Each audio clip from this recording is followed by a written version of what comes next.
Welcome to Monday Morning Coffee with Inside the Firm. Each week, our hosts will be interviewing local, regional, and national business leaders to give you an inside peek into how they lead their business to success in the ever-competitive business climate. Welcome to Monday Morning Coffee with Inside the Firm. Today, I have a very special guest. His name is Nick Shaw. Nick is the co-founder of Renaissance Periodization, better known as simply as RP.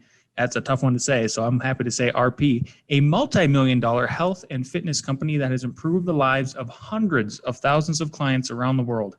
His story and the story of RP has appeared on Forbes, which chronicled Renaissance Periodization's rise from a small business into an influential tech company with an industry-leading app available through Apple's App Store and Google Play.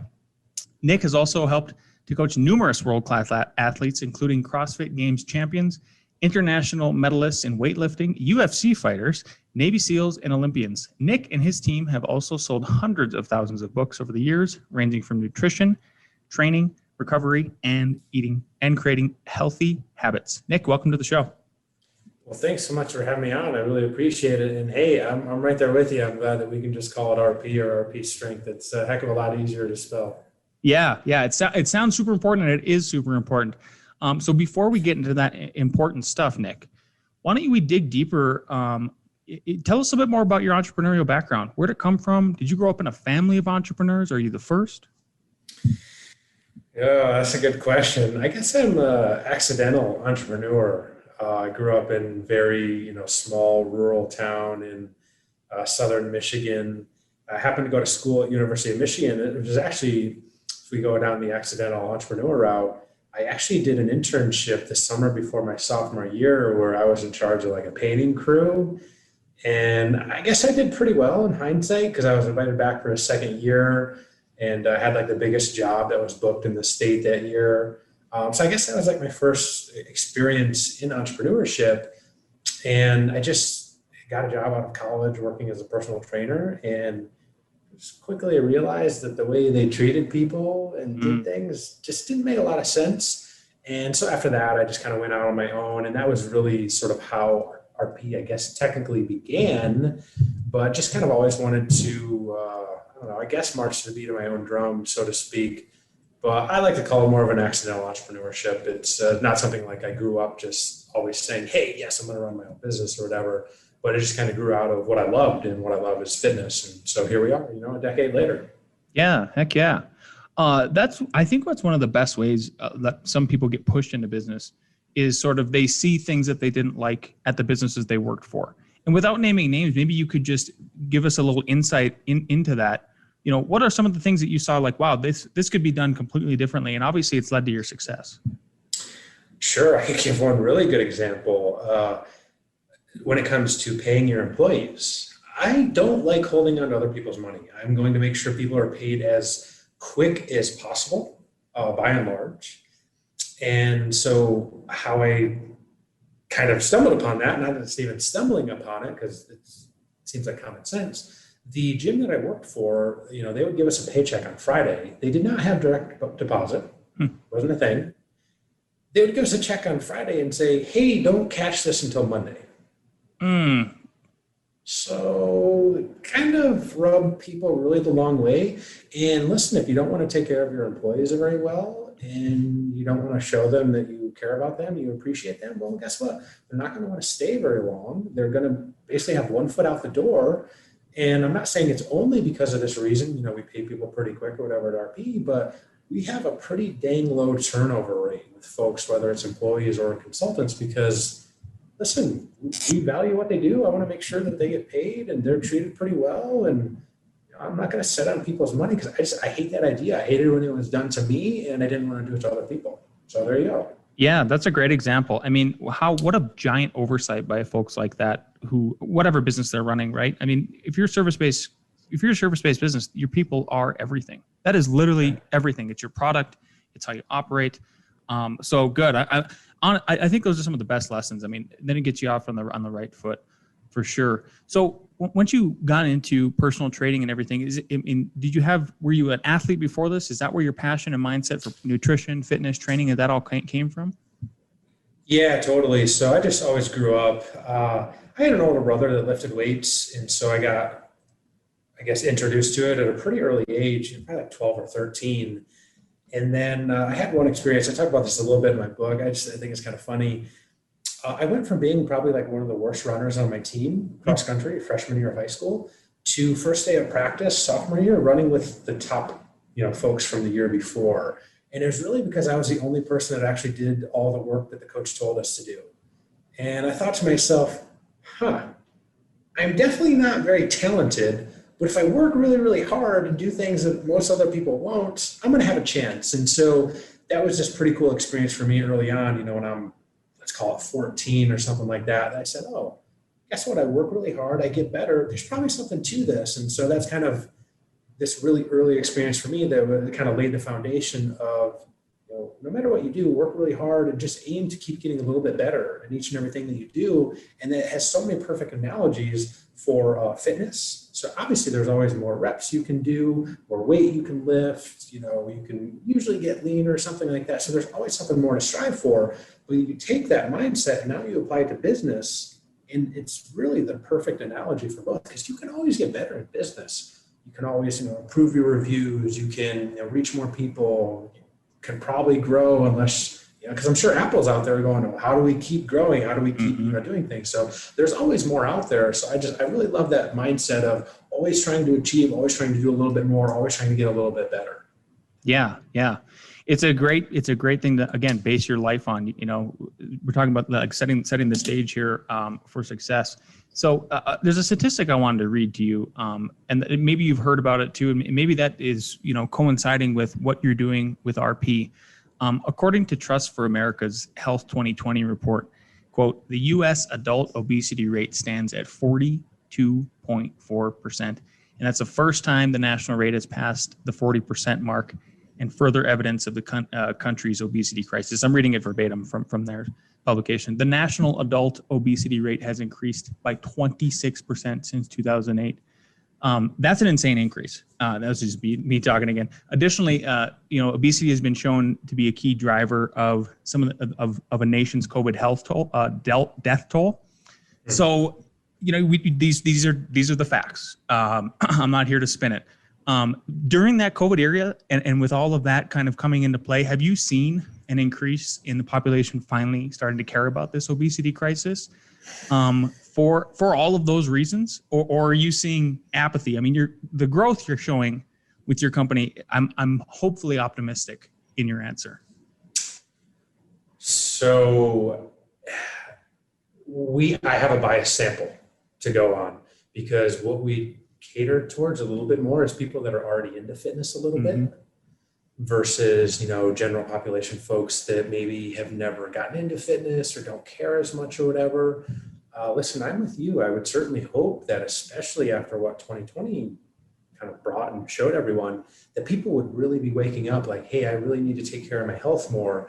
And I will say, from like when I started RP a decade ago, it seems like the whole growing health trend, people wanting to care a little bit more about fitness, I would say seems to be increasing. But then at the same time, when you read that percentage and sometimes you just go outside and, go to different places where there's a lot of people, you might get a different, you might think differently. And so I think I just have a little bit of a biased sample, because most of the people that we work with are already kind of into fitness. So I'm going to be pretty heavily skewed there. I mean, listen, I think everyone should care about health, because guess what? That's the one thing. You only get one life. If you don't have your health, I don't care how rich you are. I don't care how successful you are. I don't care whatever. If you don't have your health, you fundamentally don't have probably the most important thing that there is in life, which is your health. So it's a wake-up call, I think. So hopefully 2020 maybe served as a wake-up call for a lot of people, but I'm maybe skeptical that actually happened, by and large, for America as a whole. Yeah, I mean, those numbers are just they were just astounding to me. I actually read that this morning, not even leading up to our interview and talk today. Something totally different. So it was kind of coincidental that it sort of came up. But either way, I think it's something that everybody should be aware of. And you're absolutely right about, you could make millions and millions of dollars. You could have all kinds of everything, 50 houses. But if you're sick, like, what does it matter? What does it matter at all? So, I hope that I assume it does, your product and everything that you guys are doing. Well, hopefully people will hear this and kind of move in that direction. Yeah, well, I think there's, a lot of, the fitness industry in general seems to be taking off, whether it's, something like Peloton that I guess has kind of caught on, and, there's different things like that. And sort of the workout at home thing definitely increased in 2020. So hopefully people now know that, you don't have to go to a gym. You don't have to do all this crazy stuff. Now, I'm a big fan of people want to go to the gym. And listen, I think there's, especially for something like CrossFit, there's just a big community aspect. I'm not saying you have to do CrossFit or anything like that, of course. But, a lot of people out there like that social aspect. So if you can go to a gym, great. But guess what?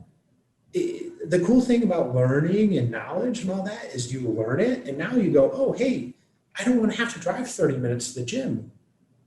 I'm going to work out at home. You can get great workouts at home. So again, hopefully it decreases the barriers for people to enter into fitness and taking it seriously. So I think I'm optimistic, but I'm probably optimistic by nature. So again, I might be skewed.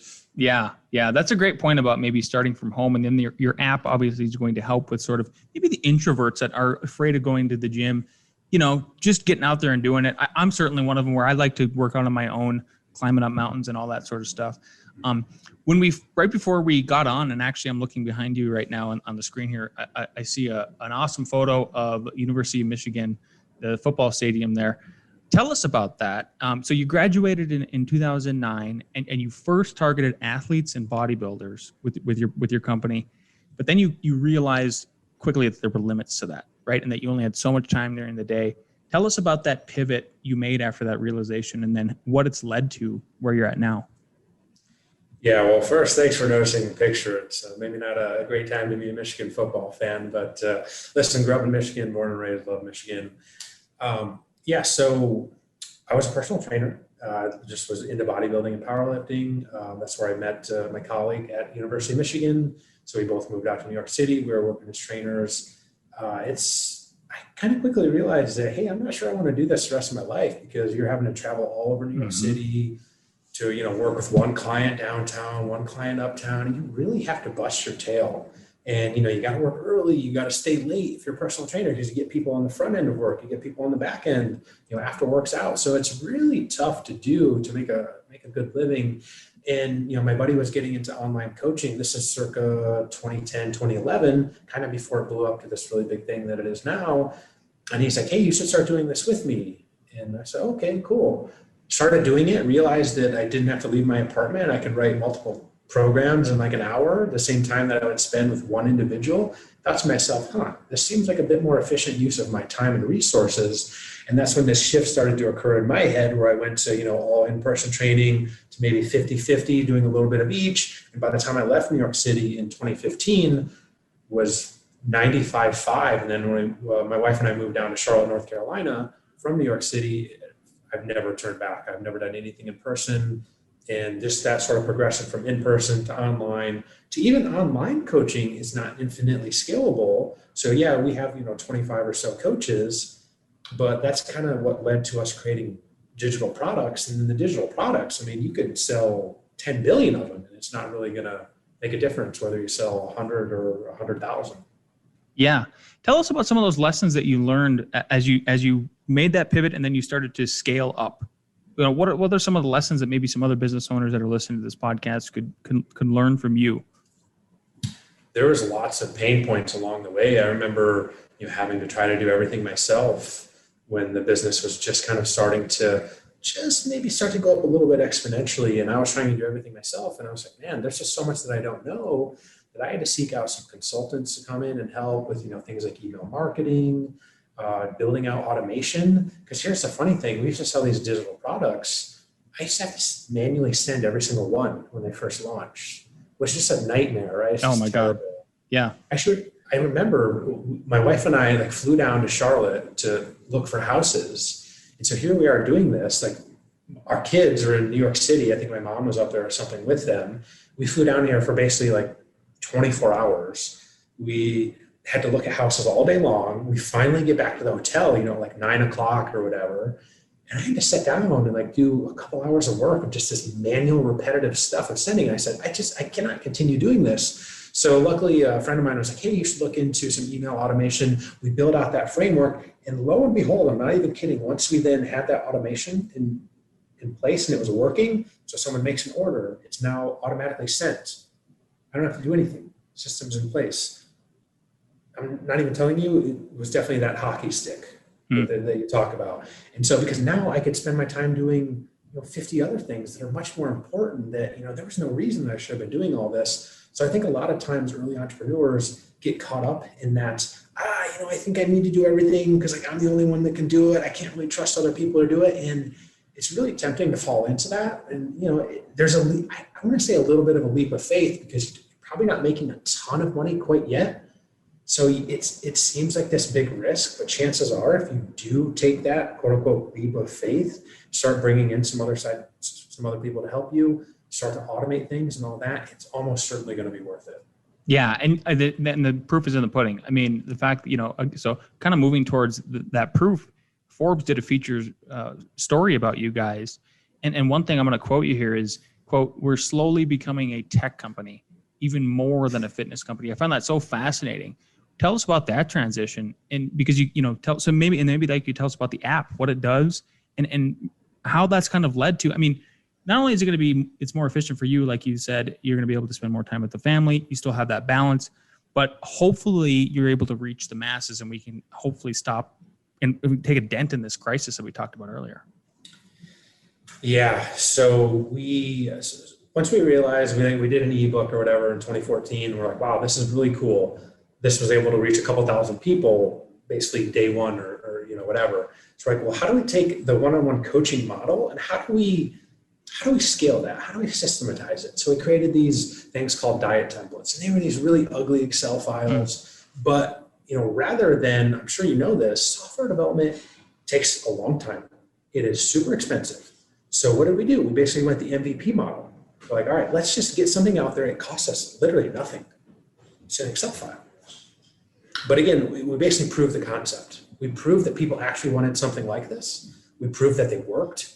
They caught on like wildfire. A couple months later, people are sharing them on social media, know their results and everything, their before and afters. They took off. We were like, wow, this is really cool. So we iterated those a couple times, but we kind of knew, like, all right, let's just keep doing this. And on the flip side, on the down low, in the back of our heads, we're sort of building up to this app, because we know that's eventually the future. That's what we want to do. And so we were able to, hire internal developers to build the app. We didn't have to outsource or whatever, because we had these products that worked really well. At the same time, we knew eventually that we wanted to shift to the app. And so that's why, that quote, it is funny because, my buddy and I, we like to joke. He's got a PhD, super, super smart in sport physiology. But really, at the end of the day, we're just a couple of meatheads, and so here we are, running a quote unquote tech company. It's really funny. So we had to make sure we brought in some people that really knew what they were doing on the software development side, and we've done that. Yeah, and again, kind of attributing to what you said, is where a lot of early entrepreneurs think they need to do it all. I can't imagine. I think if I think about an app myself, it's like I'm not going to teach myself coding. There's no way, right? You just get the concept out there, get the fundamentals there, and somebody else can fill in that big gap for you and kind of tie it all together. Let's talk about your book a little bit. So your newest book, I think, it's called Fit for Success. Yes. Yep. So it was released right before the end of 2020, because I thought it had a lot of good principles that'll help people get through 2020, which was hell of a year for a lot of people. Yeah. And so there's 7 success habits in there. Mm-hmm. Maybe you could briefly unpack those for us. Sure. Yeah. So at the base of the pyramid, kind of the most important one, I think maybe gets a little overlooked, but it's so basic that's why it's probably the shortest chapter in the book, but it's also the most important. So a little bit of a irony there. It's just work ethic.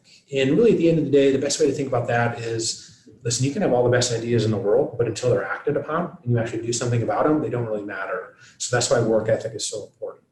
And oftentimes I think that gets overlooked a little bit, because people like to sit and think about things. That's great, don't get me wrong, mm-hmm. but you really have to have a plan of action. Above that, internal locus of control. For me, just the more that I sit and think about this, it's just so important. lot of people get caught up on what other people are doing or things that they have no control over, and that's just a recipe for disaster. So really, internal locus of control just means you focus on the things you actually can control. Then you get into positive mindset, again, being optimistic, being hopeful. Then you get into discipline. You have to have discipline. You're not always going to want to do the things that you do, but lo and behold, regardless of that, you just have to have the discipline to keep doing them. Then you get into your purpose and meaning, which I think drives a lot of things. And then failure, which seems counterintuitive, right? When you talk about success, but failure is so important. And for us, it's kind of that iterative process along the way of these, templates we're slid into the app. That's kind of how we failed our way to success. And then at the very tip of the pyramid, you get into recharge. So a lot of entrepreneurs want to go. But at the end of the day, if you drive a car on empty, what's going to happen? You run out of gas. You end up going nowhere. So it's just something that you have to be mindful of. Yeah, the recharge is important. And maybe also one that isn't in your 7 that I would love to ask you, especially as somebody who's into fitness like you are in nutrition. Tell us about your morning routine. How do you start your day out and set yourself up for success and moving ahead in the way you are? Yeah, so in my book, I actually laid out that I thought people, needed to get up really early. And listen, I think there's a lot of truth to that. I think that's probably the one thing that I've pivoted the most on from when I wrote the book, because listen, it was COVID and my kids were being homeschooled and we weren't really having to go anywhere. So there was like a good, year and a half plus where I didn't really have any obligations where I had to go out and do things. So I was able to go to bed earlier, get up earlier. And listen, I think that's huge. But at the same time, I want to say, as long as you're taking some time throughout the day to, focus on yourself, do some self-learning, make time for your health and fitness, of course, practice some mindfulness. I think is really important just to kind of help you detach from things, not be so emotionally charged when it comes to making decisions. If you're able to do that at some point during the day, I think that's really the critical piece. Now, for a lot of people, it's just a convenient thing. If you can do it when you get up in the morning, hey, it's out of the way. You don't have to worry about, kids' appointments, work that runs late, et cetera, et cetera. There's so many things that can come up during the day. So for a lot of people, maybe it's harder to do later on. But I think as long as you're getting it in at some point, whenever it fits your schedule, I think that's probably the most important part. Yeah, good deal. So if we could wind back time a little bit and just knowing what you know now, and if you could go back in time and give yourself one piece of advice, what would be that one piece of advice you'd give yourself, Nick? I think potentially the biggest, most important piece of advice comes down to your time horizon on things, and it involves being patient. No one likes to hear that. Literally no one likes to hear that. Everyone wants to be successful. Everyone wants to be rich. Everyone wants six-pack abs, whatever. And they want it now. Because that's just the impulse society we live in. People want things now. But when it comes to success, whether it's fitness, finance, business, I don't care what it is, if you have the ability to extend your time horizon, so you sort of know the idea of delayed gratification, if you can do that, if you can master that, and it is hard, it is very hard. If you can do that, I think you're going to be much better off. And I've maybe been okay at that, but the last couple of years, it's like this blaring siren that's always going off in my head when I read things or I see things. I'm just like, oh, well, people were more patient. People had a longer term time horizon. If they were able to, delay their gratification a bit, they're probably going to make better choices or different choices. And usually those better and different choices lead to better outcomes in the long term. 100%. Couldn't agree with more. I think that's a great perspective to have. Nick, this has been awesome. I wish you the most success possible. Where can people find and follow you and your companies and your apps if they want to learn more, and including your book? Give us a plug for that. Sure. Yeah. So our company is at RP Strength on Instagram. That's probably our most popular channel. If you want to follow me personally or shoot me a message or something, at nick.shaw.rp on Instagram. My book is called Fit for Success. You can grab it on Amazon. It's the best place to get it. It's Audible, Kindle, or you can get a paperback version on there. And those are probably the best ways to connect. Beautiful. All righty, Nick. Well, thanks so much for taking the time to talk with us today. And again, wish you nothing but success. Thanks so much for having me on. Really appreciate it.